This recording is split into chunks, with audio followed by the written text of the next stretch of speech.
Hello అండి అందరికీ. ఈ వీడియోలో వచ్చేసి బకరం పేపర్ అదే క్యాన్వాస్ అంటారు కదా, దాని సహాయంతో నెక్ ఎలా కుట్టాలో నేను స్టెప్ బై స్టెప్ చూపిస్తాను. ముందుగా క్యాన్వాస్ తీసుకొని షైనింగ్ ఉండేది లోపల వైపుకి, రఫ్గా ఉంటుంది కదా అది పైకి ఈ విధంగా మర్చుకొని ఉండేది మన వైపుకి ఓపెన్ వచ్చేసి ఆపోజిట్ సైడ్లో తీసుకునేటప్పుడు ఏంటంటే మనం పావు ఇంచ్ ఎక్స్ట్రా పెట్టుకుంటాం కదా నెక్కి, అలా తీసుకోకూడదు అనమాట. యాక్చువల్ ఎంత ఉందో అంతే మనం తీసుకోవాలి. కట్ చేసే నెక్ వచ్చేసి 2.25 వెడల్పు ఉందన్నమాట. పొడవు వచ్చేసి 6.5. మనం ఎంతైతే ఉందో నెక్ అంతే తీసుకోవాలి. ఇలా మనకి నచ్చిన షేప్లో నెక్ అయితే గీసుకోవాలి. 1 ఇంచ్ ఎక్స్ట్రా కట్స్తో ఈ విధంగా నేను స్క్వైర్ ఎందుకు పెట్టానంటే, మనం మామూలుగా రౌండ్ కూడా తిప్పుకోవచ్చు, కాకపోతే స్క్వైర్ పెట్టామంటే నేర్చుకునేటప్పుడు చాలా ఈజీగా ఉంటుంది. దానికోసం నేను స్క్వైర్ ఇచ్చేసాను అనమాట. పైన ఈ విధంగా కొంచెం ఎక్స్ట్రా పెట్టి కట్ చేసామంటే మనకేంటంటే నెక్ అటు ఇటు జరగకుండా వెడల్పు అయిపోకుండా ఉంటుందన్నమాట. దానికోసం నేను ఇలా కట్ చేశాను. షైనింగ్ ఉండేది క్లాత్ వైపు ఉండాలి, రఫ్గా ఉంటుంది కదా అది వచ్చేసి పైకి ఉండాలన్నమాట. ఆ షైనింగ్ ఉండేదే మనకి క్లాత్ కంటుకునేది, అంటే అది గమ్ లాగా పనిచేస్తుంది అనమాట. ఐరన్తో అతుక్కుంటుంది. ఐరన్ చేసేటప్పుడు ఇట్లా రుద్దేయకుండా మనము బాగా హీట్ ఎక్కిన తర్వాత ఐరన్ బాక్స్ అట్లా ప్రెస్ చేస్తే చాలు. ఇలా కొంచెం ఖర్చుగా ఉంచుకొని మిగతా క్లాత్ అంతా ఇట్లా కట్ చేసేయాలి. ఇలా మడిచి కుట్టుకోవడానికి మీకు ఎంతైతే వీలు, అంటే కొంతమంది సన్నగా కూడా కుట్టగలరు కదా, అట్లా చూసి తీసుకోవాలన్నమాట క్లాత్.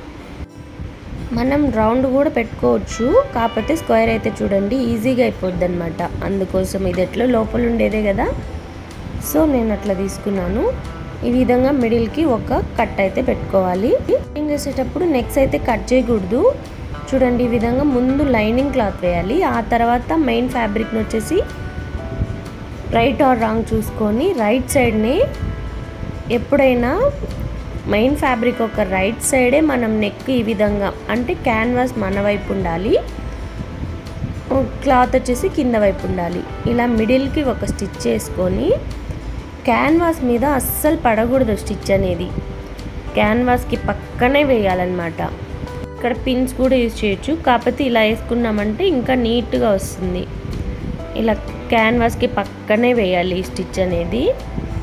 మరి దూరంగా అయినా షేప్ అవుట్ అయిపోతుంది, క్యాన్వాస్ పైన పడినా మనకి నెక్ అనేది సరిగా తిరగదనమాట. ఇక్కడ చూడండి మనము స్టిచ్ చేసినప్పుడు లైనింగ్ ఒక్కొక్కసారి బుడగలుగా అట్లా వస్తుందన్నమాట. అలా వచ్చిందో లేదో చెక్ చేసుకున్న తర్వాతే కట్ చేయాలి.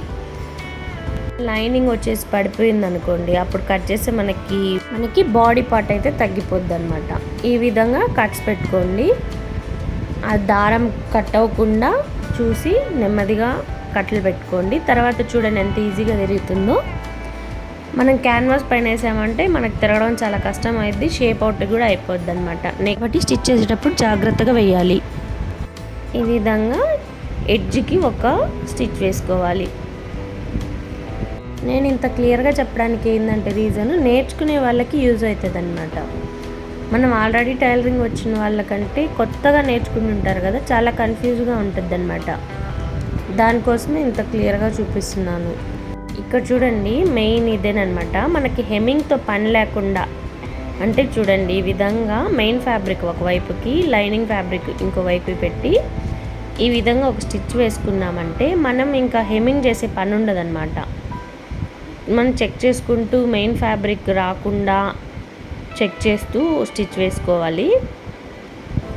కొంతమంది హెమ్మింగ్ ఇష్టపడతారు, అట్లా హెమ్మింగ్ కూడా చేసుకోవచ్చు అనమాట. కాకపోతే ఇది నీట్గా ఉంటుంది. ఇంకా ఆ తర్వాత వచ్చేసి మనం లైనింగ్ని అయితే జాయిన్ చేసేయాలి.